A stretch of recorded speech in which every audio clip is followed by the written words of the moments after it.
Meus amados irmãos, que a paz do sublime pastor esteja hoje e sempre em nossos corações.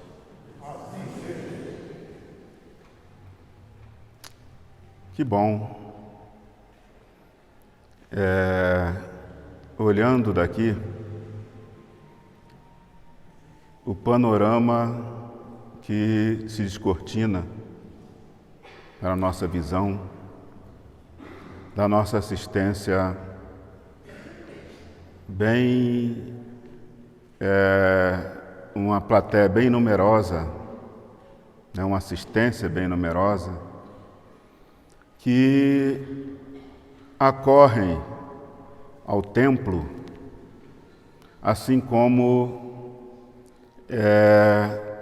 se faz necessário que também ocorra em outras escolas religiosas, sobretudo no momento cruciante que nós, a humanidade terrena, atravessamos. Tudo tem uma razão de ser, tudo tem uma lógica na interpretação do Criador. Então, quando nós, os seres humanos, sentimos a necessidade de recorrer a quem tem o poder do remédio para a cura de males que escapam à ciência humana, então começamos a procurar os templos. E ali então, fazendo não só o nosso apelo, mas depositando nas mãos do Criador os nossos destinos, como não poderia deixar de ser, aguardamos que a sua providência nos beneficie de uma forma ou de outra. Então, um prazer muito grande em ter todos os nossos irmãos aqui nesta oportunidade presente no nosso Templo Eclético Universal. Sejam todos muito bem-vindos. Bem, o tema doutrinário da noite do livro Contos e Apólogos é o número 15, que fala sobre o enigma da obsessão. Então vamos ao texto. Comentávamos em círculo íntimo o inquietante enigma da obsessão na Terra, alinhando observações e apontamentos. Por que motivo se empenham criaturas encarnadas e desencarnadas em terríveis duelos no santuário mental? Que a vítima arrancada ao corpo em delito recente, prossiga imantada ao criminoso, quando a treva da ignorância lhe situa o espírito à distância do perdão, é compreensível, mas como interpretar os processos de metodizada perseguição no tempo? Como entender o ódio de certas entidades em torno de crianças e jovens, de enfermos e velhinhos? Por que a ofensiva persistente dos gênios perversos através de reencarnações numerosas e incessantes? No mundo, os assalariados do mal comprometem-se ao redor de escuros objetivos. Há quem se renda às tentações do dinheiro, do poder político, das honras sociais e dos prazeres subalternos, mas em derredor de que razões lutam as almas desenfaixadas da carne, se para elas semelhantes valores convencionais de posse não mais existem? Longa série de porquês Empolgava-nos a imaginação quando Menés, otimista ancião do nosso grupo, à maneira de carinhoso avô, falou bem-humorado. A propósito do assunto, contarei a vocês um apólogo que nos pode conferir alguma ideia acerca do nosso imenso atraso moral. E tranquilo, narrou. Em épocas recuadas, numa cidade que os séculos já consumiram, os bois sentiram que também eram criaturas feitas por nosso Pai Celestial, não obstante inferiores aos homens. Sentindo essa verdade, começaram a observar a crueldade com que eram tratados. O homem que, pela coroa de inteligência, devia protegê-los e educá-los, deles se valia para ingratos serviços de tração, sob golpes sucessivos de aguilhões e azorragues. Não se contentando com essa forma de exploração, escravizava-lhes as companheiras, furtando-lhes o leite dos próprios filhos, reservando-lhes à família e a eles próprios, horrível destino no açougue. Os irmãos devem estar acompanhando, o desenrolar de como o ser humano se porta diante, dos animais, principalmente dos bois, Então, continuando. Se alguns deles hesitavam no trabalho comum, sofrendo com a tuberculose ou com a hepatite, eram de pronto encaminhados à morte e ninguém lhes respeitava o martírio final. Muitas pessoas compravam-lhes as vísceras cadavéricas ainda quentes,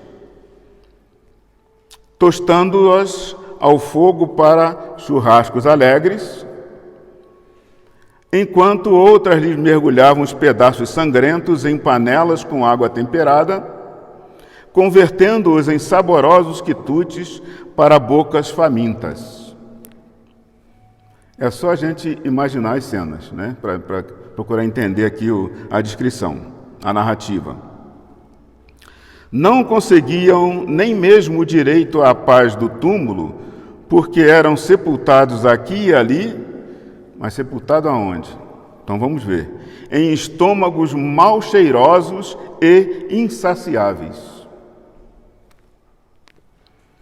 Apesar de trabalharem exaustivamente para o homem, não conseguiam a mínima recompensa, de vez que, depois de abatidos, eram despojados dos próprios chifres e dos próprios ossos, para fortalecimento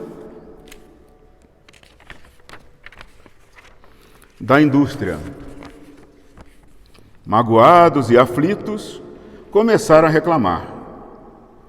Contudo, os homens, embora portadores de belas virtudes potenciais, receavam viver sem o cativeiro dos bois. Como enfrentarem sozinhos as duras tarefas do arado? Como sustentarem a casa sem o leite? Como garantirem a tranquilidade do corpo sem a carne confortadora dos seres bovinos? O petitório era simpático, mas os bichos se mostravam tão nédios e tão tentadores que ninguém se arriscava à solução do problema. Depois de numerosas súplicas sem respostas, as vítimas da voracidade humana recorreram aos juízes. Entretanto, os magistrados igualmente cultivavam a paixão do bife e do chouriço. E não sabiam servir à justiça sem as utilidades do leite e do couro dos animais. Assim, o impasse permaneceu sem alteração e qualquer touro mais arrojado que se referisse ao assunto, a destacar-se da subserviência em que se mantinha o rebanho, era apedrejado, espancado e conduzido irremediavelmente ao matadouro. O venerável amigo fez longa pausa e acrescentou: essa é a luta multissecular entre encarnados e desencarnados, transportando agora, o imaginário da história contada para a nossa luta entre, vamos dizer assim, o plano material visível e o plano invisível, ou seja, a nossa luta entre nós, os encarnados e os obsessores. Então, vou repetir. Essa é a luta secular entre encarnados e desencarnados que se devotam ao vampirismo.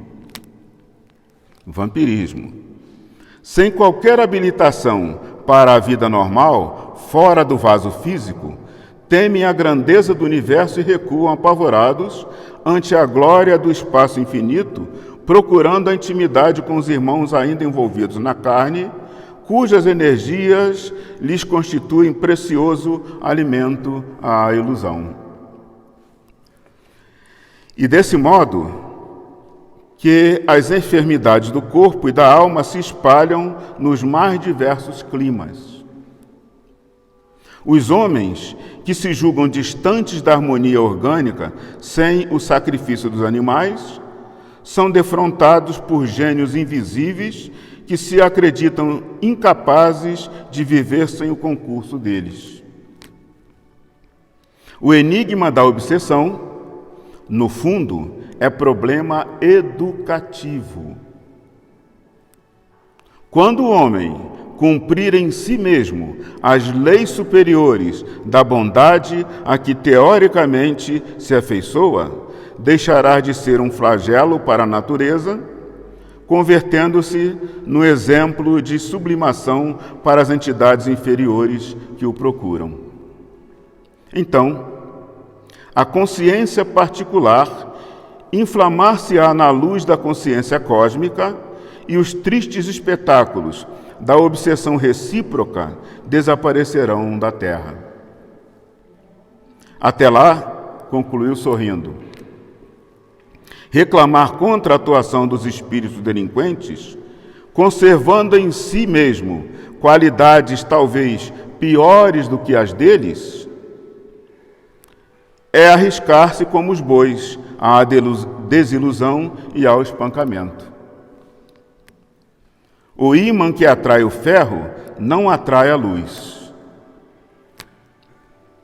Quem devora os animais, incorporando-lhes as propriedades do patrimônio orgânico, deve ser a apetitosa presa dos seres que se animalizam. Os semelhantes procuram os semelhantes. Esta é a lei.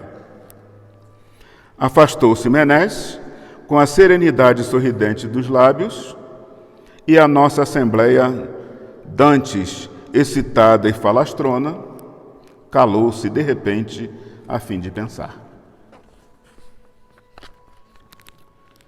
Meus queridos irmãos,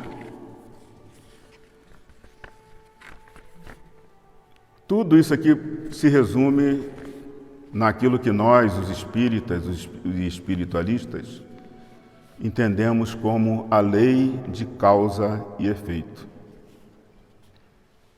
Todos os males, todos os prejuízos que ao longo da nossa inexperiência vamos adquirindo essa experiência através de erros e acertos, mas a parte que nós definimos como os erros, às vezes levam prejuízos muito sérios a outros irmãos nossos, companheiros de humanidade, em existências físicas passadas, pretéritas.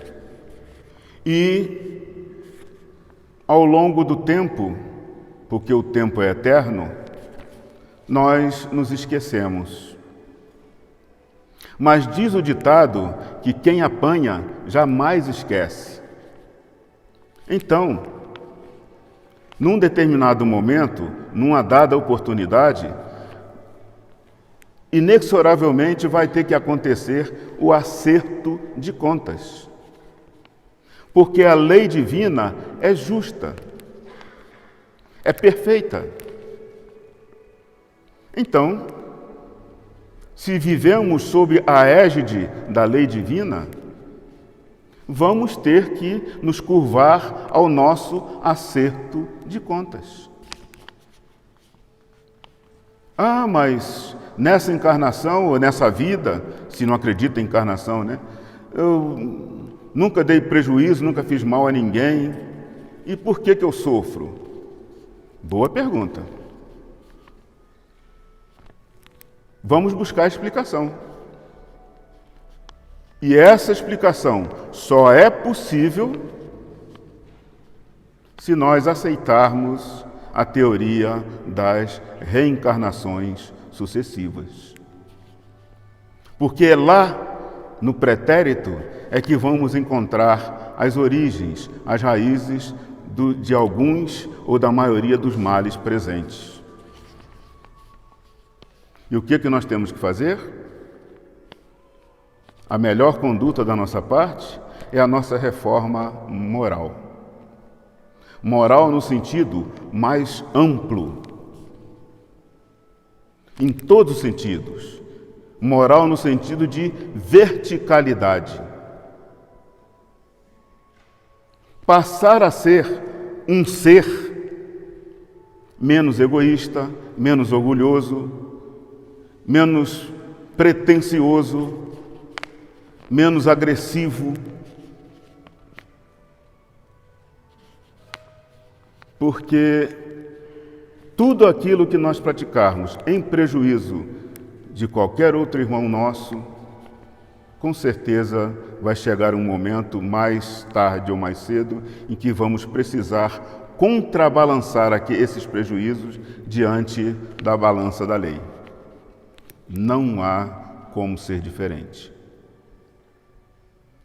E algumas obras espíritas romanceadas, né, nos noticiam em alguns episódios em que, justamente nesse momento de encontro entre algozes, né, e vítimas, né, que a melhor postura daquele que está no papel de algoz é quando ele reconhece o seu erro e se humilha perante as suas vítimas e demonstra a sua vontade, o seu desempenho no sentido de se reformar, de se melhorar. Aí então ele sensibiliza as suas vítimas que, reconhecendo nele algum grau de humildade, se aproximam dele, mas numa outra forma, de uma outra maneira. E não são poucas as ocasiões que ocorre em dado momento o entrelaçamento, o abraço, né, fraterno entre algoz e vítima. E para esse episódio nós temos uma palavra que define sem maiores comentários: o perdão. O perdão sincero, o perdão verdadeiro. Que a paz de nosso Senhor Jesus Cristo permaneça em todos os corações. Muito obrigado pela atenção.